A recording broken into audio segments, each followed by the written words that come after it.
የደስታ ምስጢር እንግዲህ በመጨረሻም ተጋልጧል። የደስታ ምስት እንግዲህ ከአሩባ ኢትዮጵያ ከች ብላለች ማለት ነው።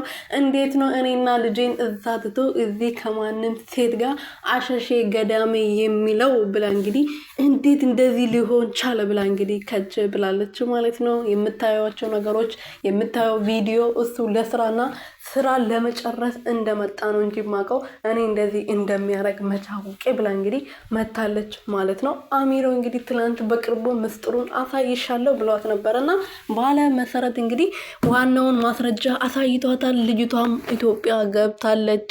ሰላም ሰላም ቤተሰብ እንዴት ናችሁልኝ? እኔ ያለው ፈጣሪ እየተመሰገነ ይሁን። በያላችሁበት ሰላማችሁ በዘተረፈ ይበልልኝ የኔ ውድና ወርቅ የሆናችሁ ቤተሰቦቼ ማለት ነው። እና ደስታ እንግዲህ በተደጋጋሚ ምስጢር አለው አንቺን ለመጉዳት ነው የመጣው ብትባልም ሩትዬ እንግዲህ ልሰማ አልቻለችም።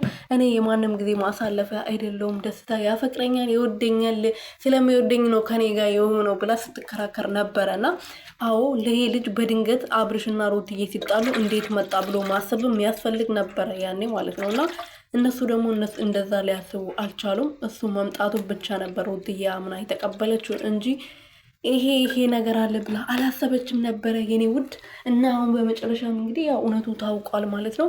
ብዙ ጊዜ በተደጋጋሚ አንቺን ለመጉዳትና አንቺ ላይ ለመጫወት ነው የመጣው ብትባልም አልሰማችም ነበር እና አብርሃም ነግሯት ነበረ በተደጋጋሚ።